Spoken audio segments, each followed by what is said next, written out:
सबका दिल से स्वागत करते हैं। दोस्तों, आज 2-3 दिन से मैं बहुत ही टेंशन में हूँ, तो मैंने सोचा आप लोगों के साथ भी शेयर कर देती हूँ।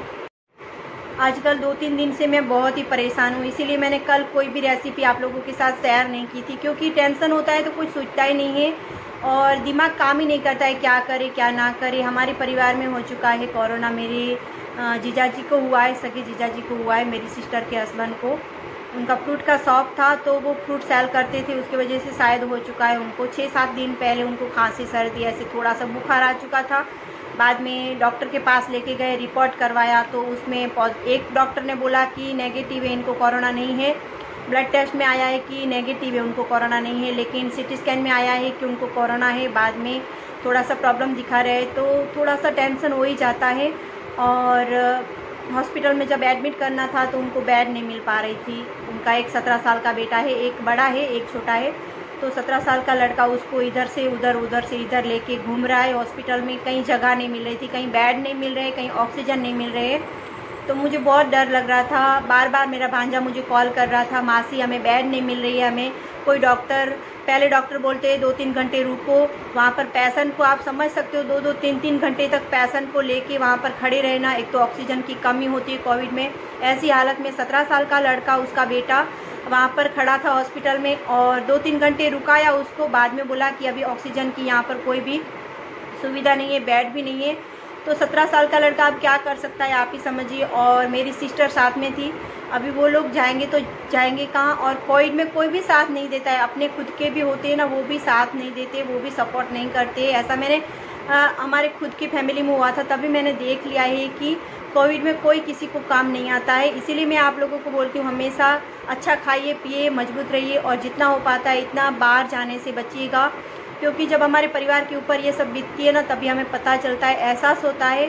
तो आज मेरी सिस्टर के घर में भी ऐसी हालत है, कोई उन लोगों के पास नहीं जा पाते। कोविड की वजह से सब लोग डरते हैं, और डॉक्टर के पास जिधर जिधर मेरा बहन का बेटा जा रहा है ना, 17 साल का है वो बेचारा, तो जा रहा है तो सब डॉक्टर बोल रहे हैं कि बेड नहीं है, यहाँ पर ऑक्सीजन नहीं मिलेगा आपको। और 2-3 डॉक्टर ने उन लोगों को भगा दिया, 2-2, 3-3 घंटे रुका के।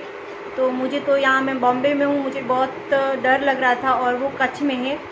तो फिर उनको एक हॉस्पिटल मिल चुका है। रात को पूरे 3 दिन से भटक रहे थे, तभी जाके तीसरे दिन रात को सुबह को 4 बजे उनको बेड मिला है। नहीं उन लोगों ने कुछ खाया है, नहीं उन लोगों ने कुछ पिया है, और बहुत टेंशन में मेरी बहन तो कुछ बोल भी नहीं पा रही है। क्योंकि आप समझ सकते हो कि वो लोग 3 दिन से इधर उधर भटक रहे, रिपोर्ट करवा रहे। और इससे पहले भी मेरे जीजाजी बीमार थे, तो मेरी सिस्टर तो कुछ खाना पीना भी नहीं खा रही थी। आप समझ सकते होंगे कि किसी का हस्बैंड बीमार होता है, घर में कोई प्रॉब्लम होती है, तो हमें खाना पीना कुछ अच्छा ही नहीं लगता है, कुछ सूझता ही नहीं है।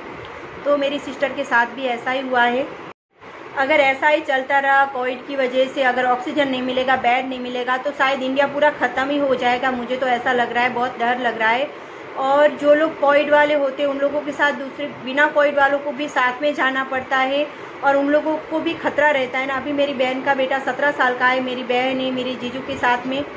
तो उन लोगों को एम्बुलेंस अगर लेने के लिए नहीं आती है, उन लोगों को बेड नहीं मिलता है, तो उन लोगों को साथ में जाना ही पड़ता है, रिस्क लेना ही पड़ता है। और कुछ उन लोगों के पास होता ही नहीं है जो कर पाए, तो इसके लिए उन लोगों को साथ में जाना पड़ा है। और मुझे तो बहुत डर लग रहा है। जीजू को तो कोविड है, लेकिन अगर उनका 17 साल का बेटा है, अगर उनको कुछ होगा तो मुझे वो बहुत डर लग रहा है। प्लीज़ आप प्रेयर कीजिएगा उन लोगों के लिए, मेरे जीजाजी जल्दी से जल्दी ठीक हो जाए, और मेरी सिस्टर और उनका बेटा जो है हॉस्पिटल के बाहर बैठे हैं, तो उन लोगों को कुछ ना हो। प्लीज़ आप प्रेयर कीजिएगा, जल्दी से जल्दी ठीक होके मेरे जीजाजी घर पर आ जाए, मैं यही चाहती हूँ।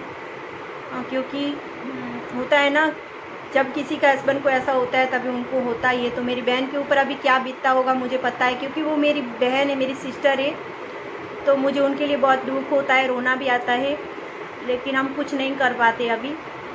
बस मैं यही दुआ करती हूँ गॉड से कि प्रभु जल्दी से जल्दी मेरी सिस्टर के हस्बैंड को ठीक कर देना, और वो ठीक हो जाएंगे तो सब कुछ अच्छा हो जाएगा। पैसे तो अभी जाएंगे, लेकिन बाद में जब चीज़ें अच्छे हो जाएंगे तो पैसे तो कहाँ से भी आ जाएंगे। लेकिन इंसान जाता है ना, वो कभी रिटर्न नहीं आता है इस लाइफ से। और वो ज़्यादा एज के भी नहीं है, 53 ईयर्स के है, और मेरी सिस्टर की 43 ईयर्स की एज है।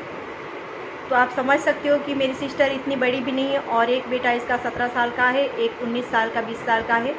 तो छोटा वाला जो लड़का है वो उसके साथ में ये कोविड में एडमिट किया है मेरे जीजू को, और वो लोग बाहर खड़े हैं वहाँ पर। कुछ मेरे जीजू को ज़रूरत पड़ती है खाने पीने की, तो वो देने के लिए, क्योंकि वो एक शहर से दूसरे शहर गांधीधाम में रहते हैं और भुज में एडमिट किया है, तो लंबा हो जाता है ना उन लोगों को। तो बीच में मेरे भाई लोग रहते हैं मांडवी में तालुका में, तो वो लोग खाना पीना अगर कुछ चाहिए तो देने के लिए जाते हैं। तो प्लीज़ मैं यही कहना चाहती हूँ कि कहीं ना कहीं से ऑक्सीजन की जल्दी से जल्दी सुविधा की जाए, ताकि, और मेरे जीजू एक के लिए नहीं बोलती हूँ, मैं सब के लिए, पूरे इंडिया के लिए बोलती हूँ कि किसी को भी अगर कोविड होता है तो उनके लिए बेड की सुविधा और ऑक्सीजन की सुविधा हो जाए, ताकि जल्दी से जल्दी अच्छे हो जाए लोग और ये कोरोना नाम का खतरनाक बीमारी जल्दी से जल्दी ख़त्म हो जाए। क्योंकि एक को कोविड होता है तो उसके साथ में 2-3 साथ में जाते हैं हॉस्पिटल में, तो उसको भी खतरा रहता है ना। ये अछूत बीमारी, आप समझ सकते हो मैं क्या कहना चाहती हूँ। तो इसीलिए आज मेरा मन नहीं था, फिर भी ये मैंने वीडियो बनाया है। किसी की मैं बुराई नहीं करती हूँ कि किसी ने हेल्प नहीं की, क्योंकि ये हालत ही ऐसी है, कोई हेल्प करना नहीं चाहता है, सब लोगों को डर लगता है। तो प्लीज़ जितना हो पाए इतना ज़्यादा से ज़्यादा शेयर कीजिएगा, ऑक्सीजन की और बेड की ज़्यादा से ज़्यादा सुविधा हो पाए, ताकि ज़्यादा से ज़्यादा लोग बच पाए। तो दोस्तों वीडियो अच्छी लगे तो लाइक शेयर सब्सक्राइब कीजिए। Bye bye.